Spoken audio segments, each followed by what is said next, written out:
अच्छा जी, this is infectious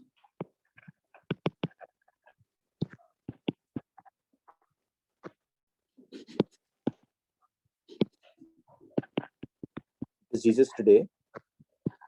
In this chapter, we will discuss these following learning outcomes.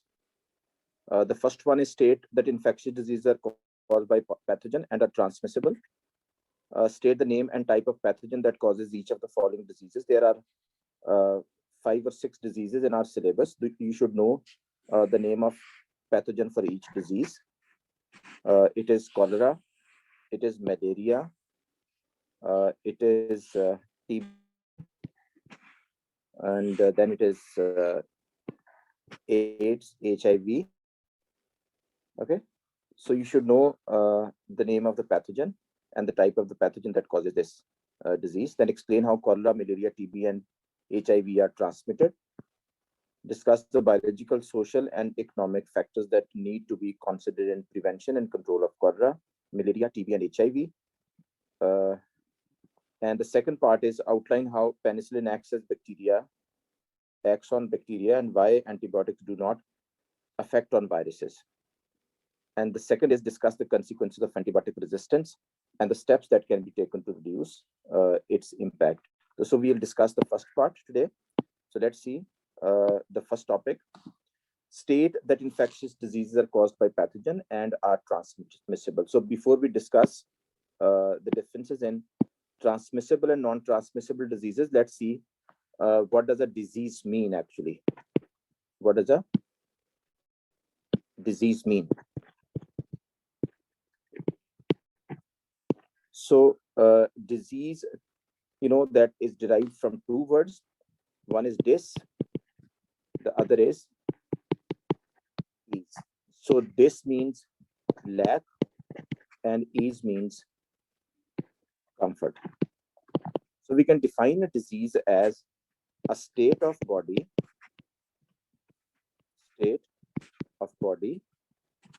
when it is not working at its okay. So diseases may be some diseases that are less serious and some diseases that are more serious. However, both of these they affect the normal activity of the body. So diseases are divided into 2 categories. One is an infectious disease.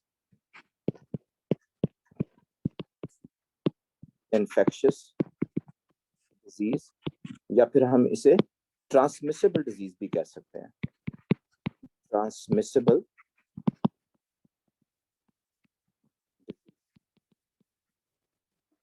okay. And the other one is non-infectious disease. Non-infectious disease or non-transmissible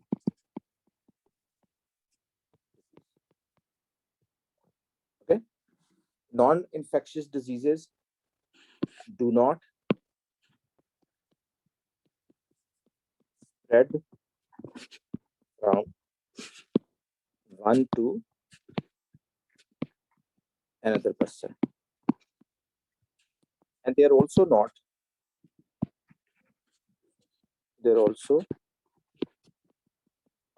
not caused by microorganisms.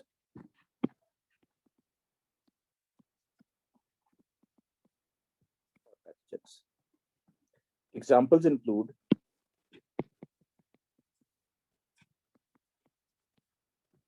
nutritional,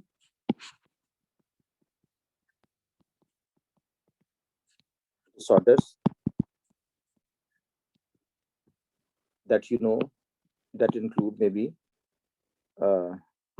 scurvy, that is due to deficiency of vitamin C, or maybe rickets, which is due to the lack of vitamin D or lack of calcium, or maybe anemia due to the iron deficiency, or kwashiorkor, that is due to the protein deficiency. Then the other may be due to drugs like smoking, which causes cardiovascular diseases or chronic pulmonary obstructive diseases. CVD stands for cardiovascular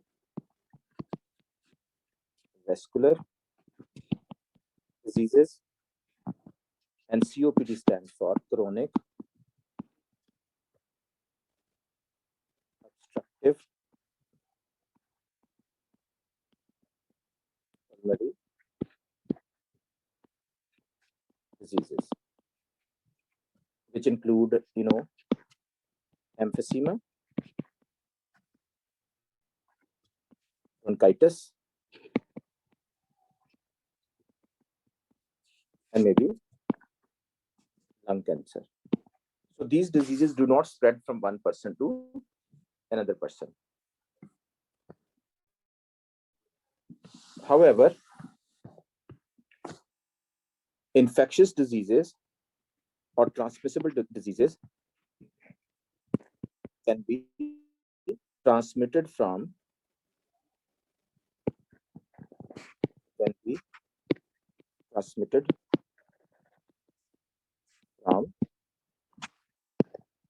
an infected person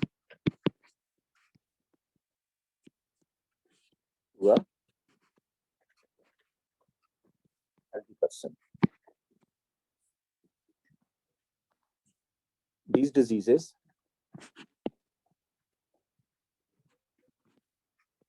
are caused by pathogens. Okay. So pathogen can be, this is new term that we have introduced here. So pathogen is a disease causing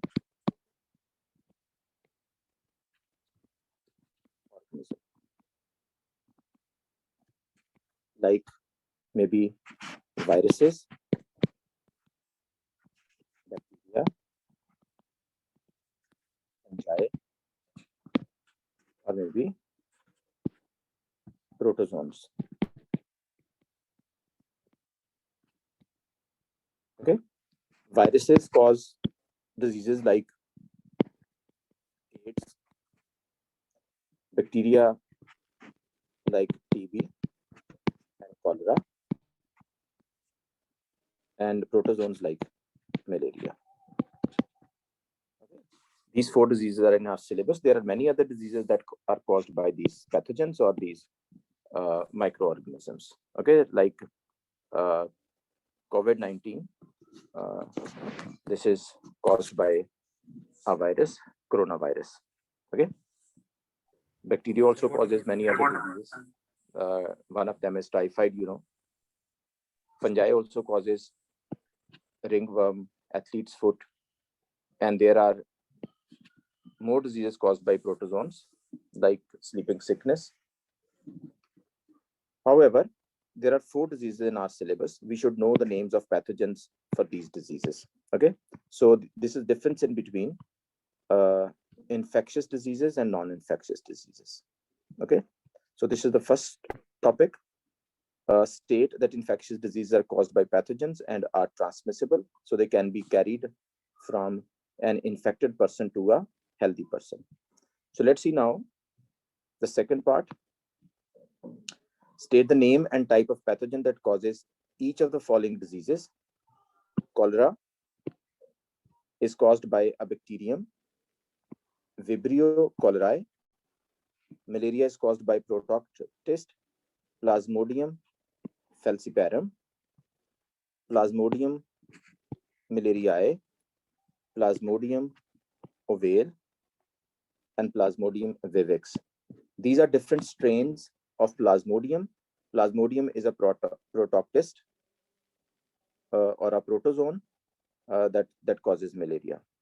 Tuberculosis, there are 2 strains of mycobacterium which cause TB.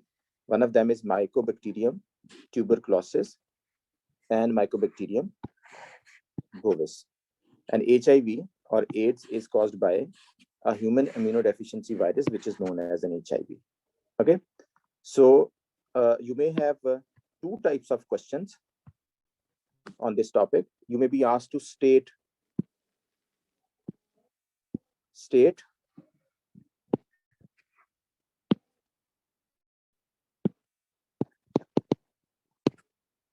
the name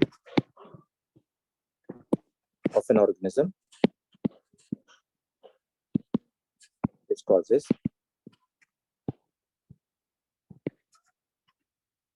cholera. So the answer should be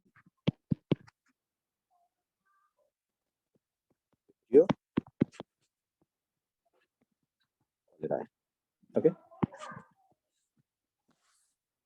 However, students normally make a mistake here by writing bacterium here. So the question is about writing the name, stating the name of a organism which causes this disease. So name is Vibrio cholerae.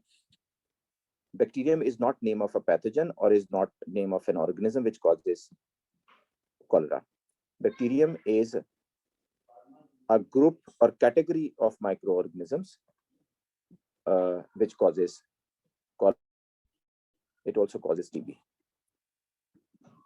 Similarly, as we have discussed earlier, TB, there are two types of TB. One is known as pulmonary TB,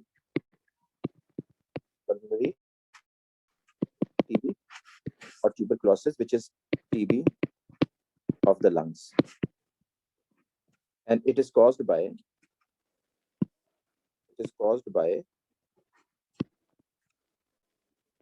Mycobacterium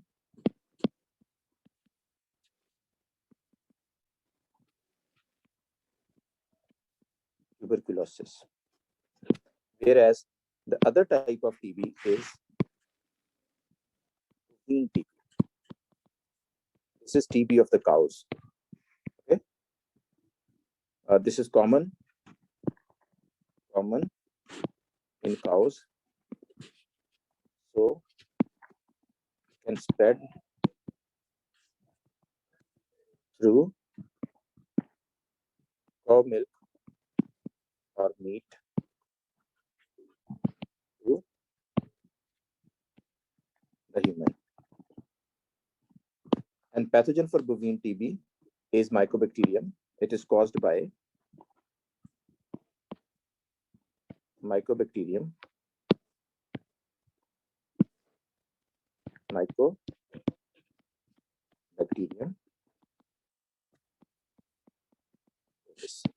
When you write name of these pathogens, you should underline them separately. And the first name is, this is known as the genus name. And this should start with capital letter. It should start with capital letter. The rest of all should be the small letters. And the second name should also begin with small letter. Okay. And this is a species name. This is a specific scientific way of writing name of a living organism. This is known as binomial nomenclature. Now let's see malaria. Malaria is due to unicelled, caused by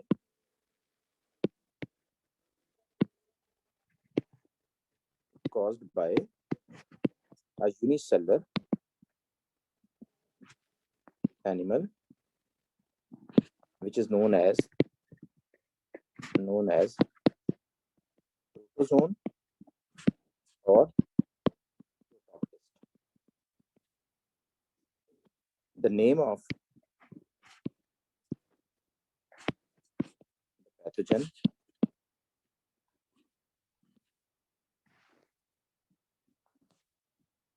is Plasmodium.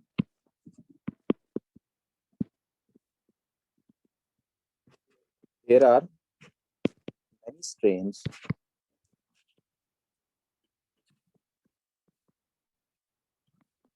of Plasmodium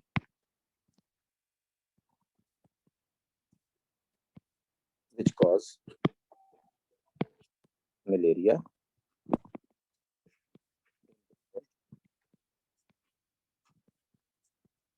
Regions.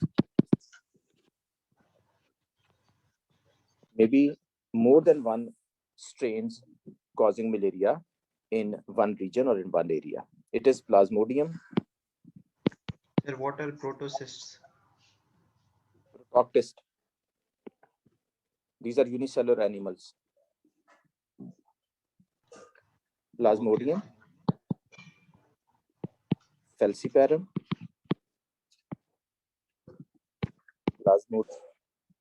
Plasmodium vivax,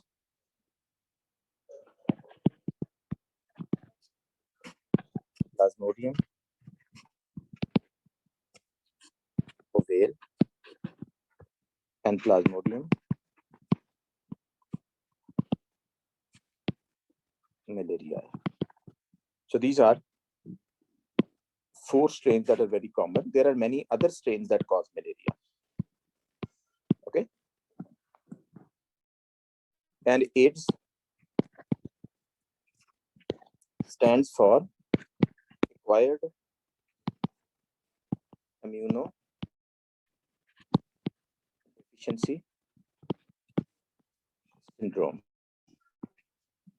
We will discuss what does this acquired immunity means. There are 2 types of immunity.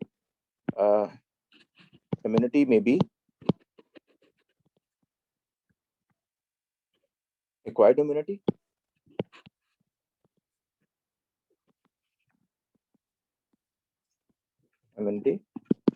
or innate immunity.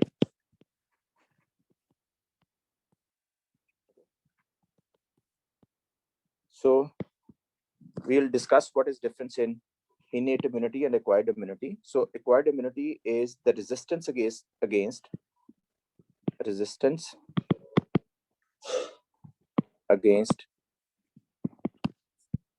infectious diseases that we acquire due to entry of an antigen into the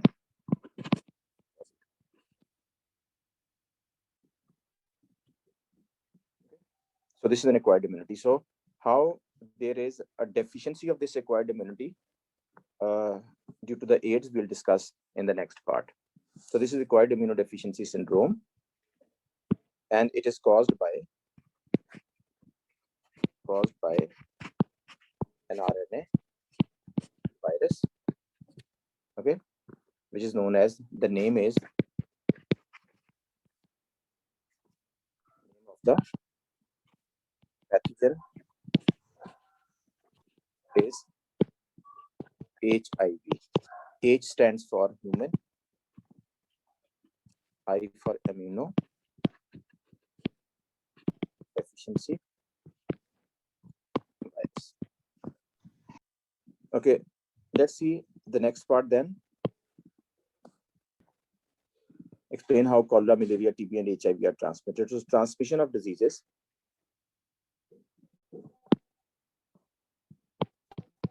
Transmission of diseases.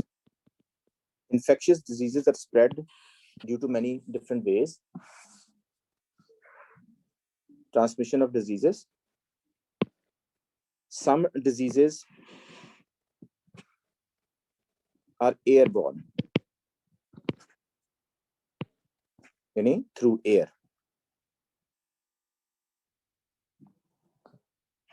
Airborne diseases may be through droplet infection,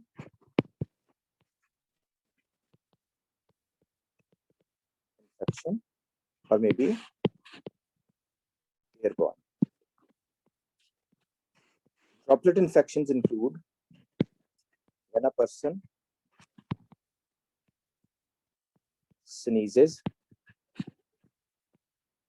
or coughs, a fine spray of moisture is released into the air some from an infected person.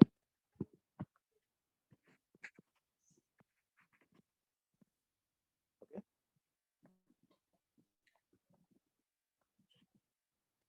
A healthy person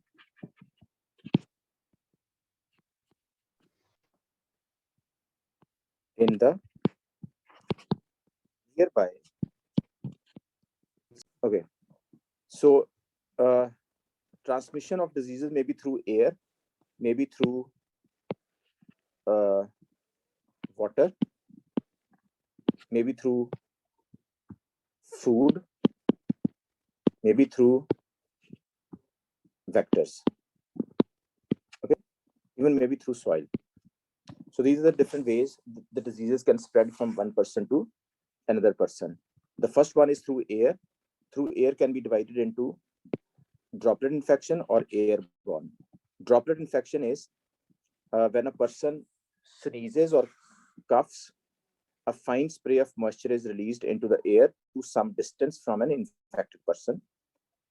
If a healthy person in the nearby vicinity inhales that moisture,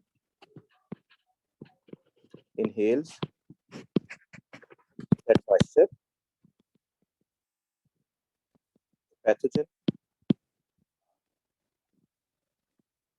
settled in air passage can cause a disease. Okay.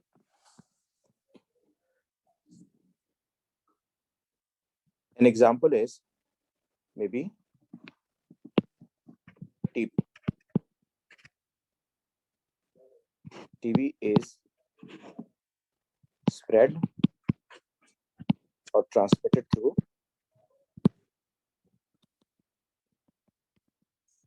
droplet infection.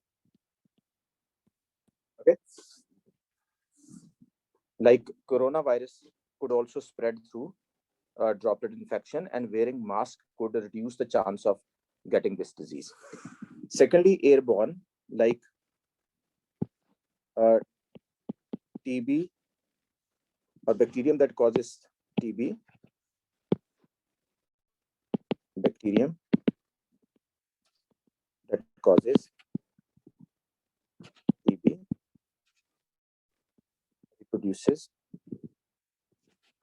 by spores. These spores can resist drying and spread into air.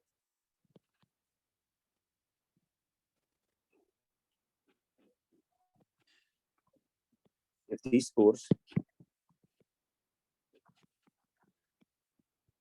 are inhaled by a healthy person, it can cause pulmonary TB.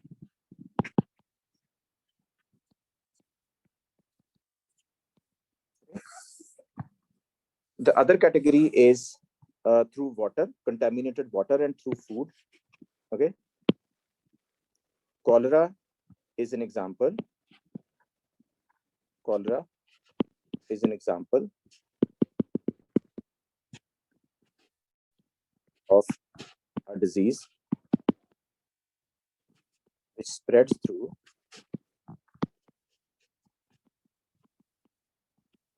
contaminated food This disease is spread through an oral fecal route. This disease is spread through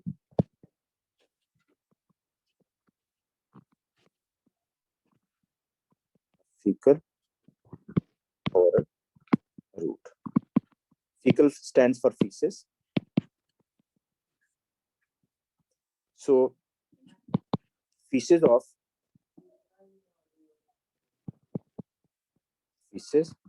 or egesta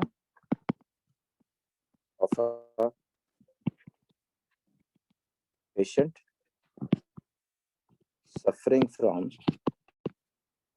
cholera may have bacteria lost in it. If healthy, if food or water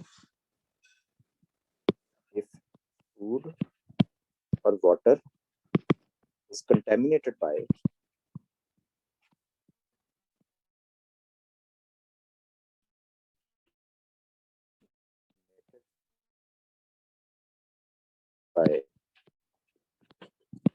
infected person, and this food is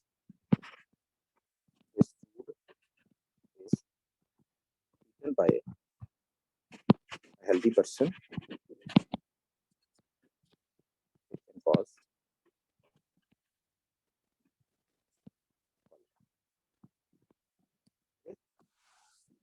so this is through food.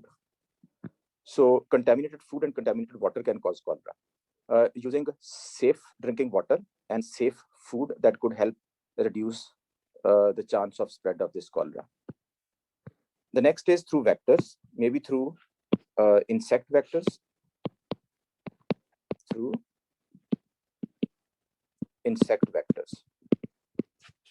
Malaria is caused, malaria is transmitted from an infected person to a healthy person through female Anopheles mosquito. How female Anopheles mosquito plays a role in a transmission of malaria, and male is not involved in transmission of malaria. Male feeds upon plant juices, whereas female that feeds upon the human blood during the breeding season. So if this is an infected person, if this is, for example, an infected person, it has malarial parasites. These are malarial parasites in its blood. So a female Anopheles mosquito that bites and sucks the human blood. Okay, so these parasites are taken up into the gut of female Anopheles mosquito. This is female Anopheles mosquito. So these parasites, they multiply in the gut of,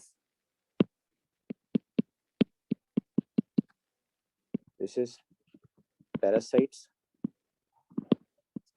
multiply in the gut of mosquito and move to the salivary glands. और ये यहाँ से salivary glands में move कर जाते हैं. So these are salivary glands. If this mosquito bites another person, a healthy person, so it injects saliva beneath the skin to prevent blood coagulation. So this saliva released into it, saliva is injected beneath the skin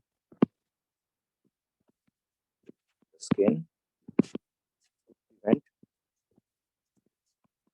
blood clotting. And this saliva contains, the parasites multiplied and stored in the salivary glands. And from here, when saliva is released or injected, so these parasites are injected into the body of these are parasites injected beneath the skin and saliva.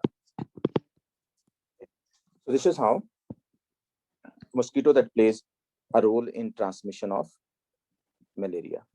The last is through sexual contact. These are called STIs, or maybe known as STDs or STDs. That stands for sexually transmitted diseases. HIV is, AIDS is an STI, means sexually transmitted infection or disease. So let's see the other ways of transmission of AIDS. Transmission.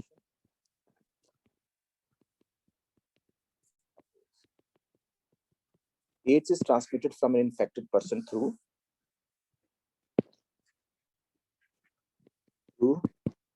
blood or blood product.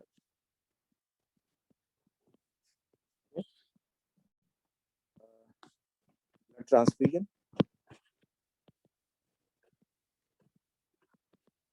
without screening, use of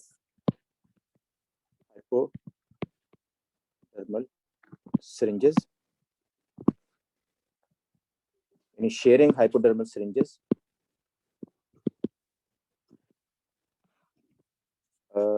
surgical instruments, dental instruments, shaving blades, etc. These could spread this virus from an infected person, HIV positive person, to a healthy person. Secondly, semen.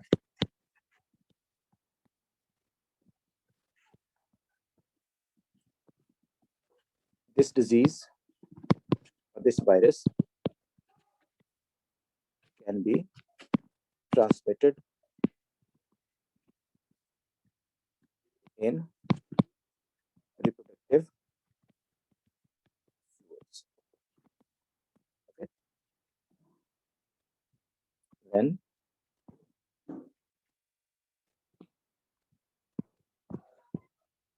unprotected during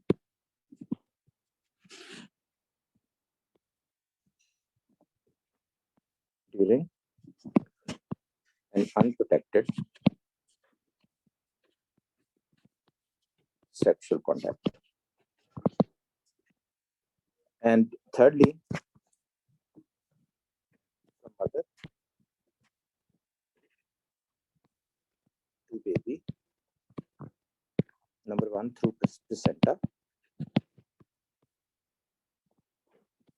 and through breastfeeding. Okay, so these are the different ways these 4 diseases are transmitted. Now let's see the next part. discuss the biological, social, and economic factors that need to be considered in prevention and control of cholera, malaria, TB, and HIV. So let's see the prevention of transmission of these diseases, which is known as prophylaxis, one by one, and we will discuss biological, social, and economic factors that should be considered in the prevention or in the spread of these diseases. So let's see cholera first. Prevention, spread of cholera. Okay. This is known as prophylaxis.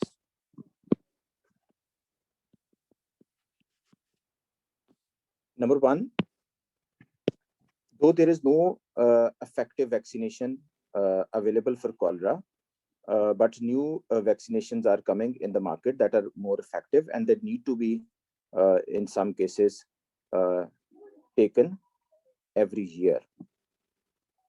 Initially, there were injectable vaccines, and now the oral vaccines are coming that are more effective to prevent cholera. So vaccination,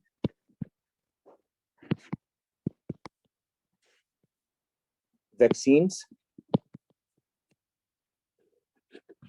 provide passive immunity, okay, which break the transmission cycle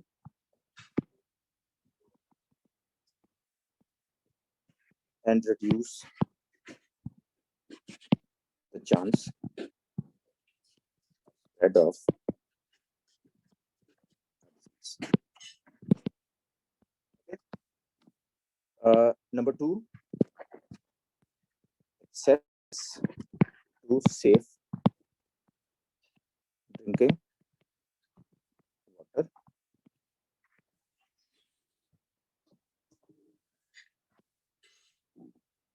States or communities should make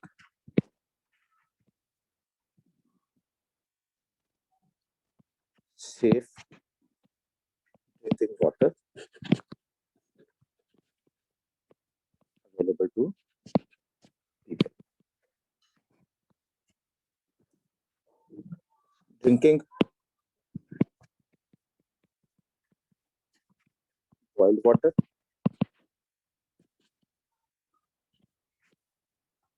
boiling and chlorination, boiling or chlorination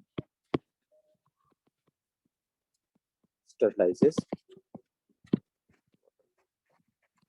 So drinking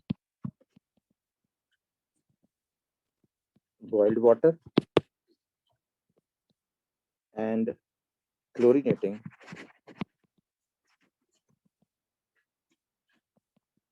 cool water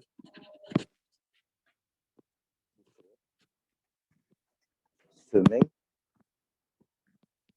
reduces the chance of spread of.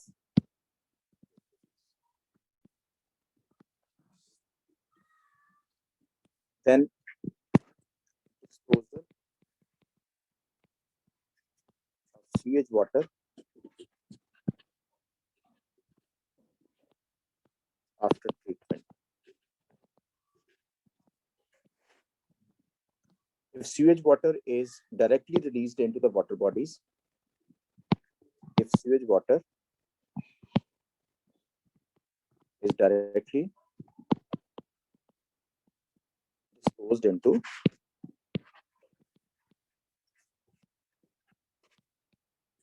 water bodies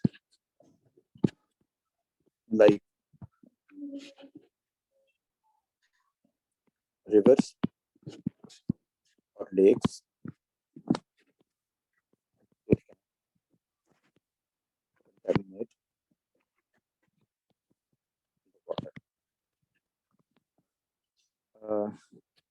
the fish caught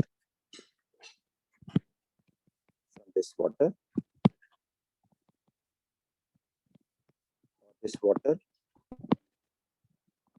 used for irrigation can contaminate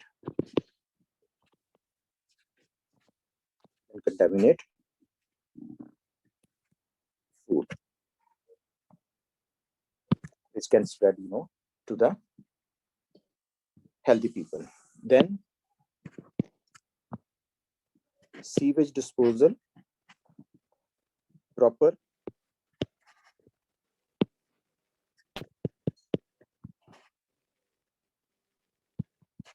disposal of feces from infected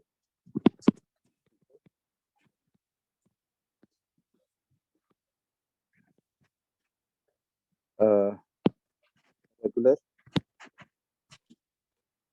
screening health workers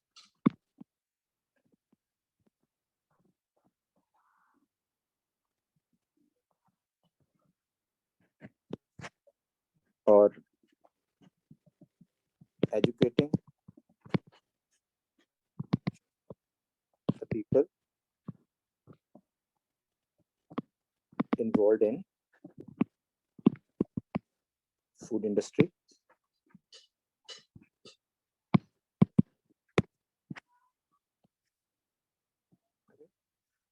and insect control like houseflies,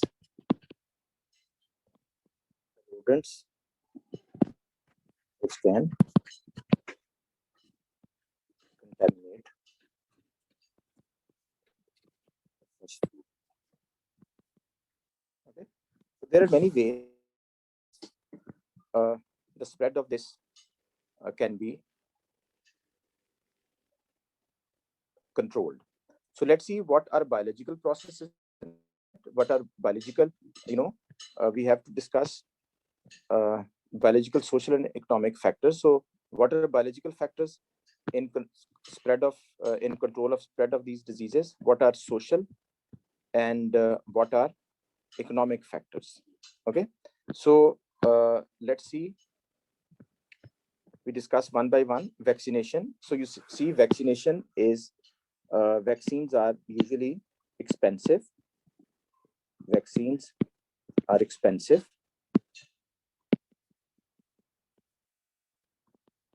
Make or import.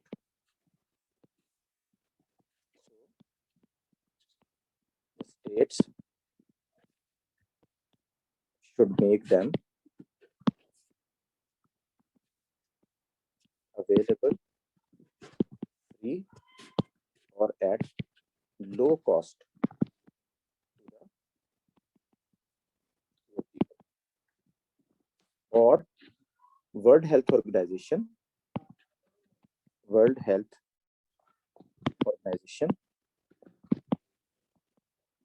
makes them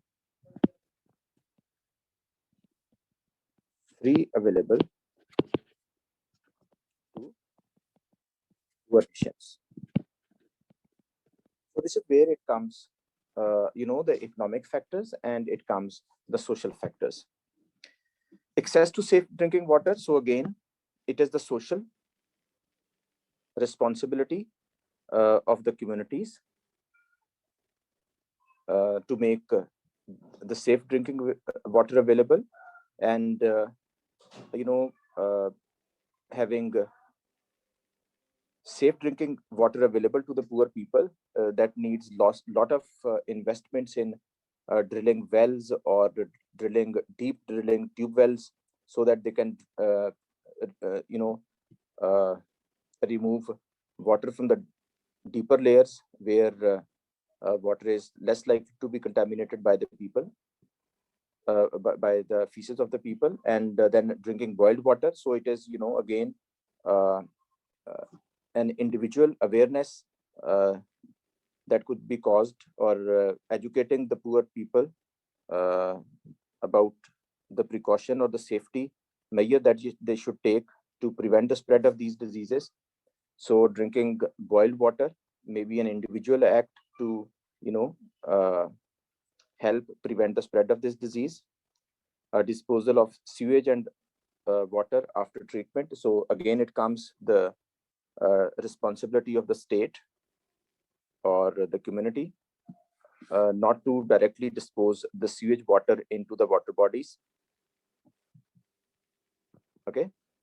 Then proper disposal of feces from infected people, a regular screening of health workers, educating the people involved in food industry. So there are some social and some economic factors that could help prevent the spread of this disease, or could contribute the spread of this disease. For example, poor nations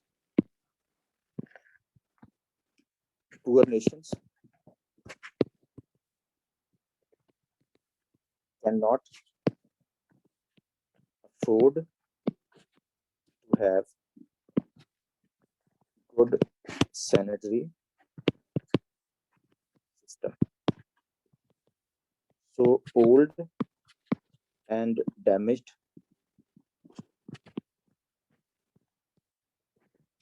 sewage pipes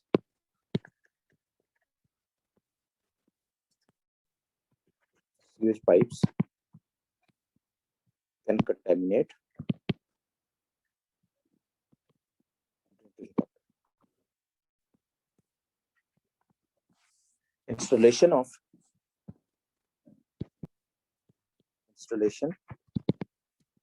proper sanitation system requires a lot of money. So this is where it comes, the economic factors that actually contribute to the spread of this disease and the control of this disease. Hope you have understood it.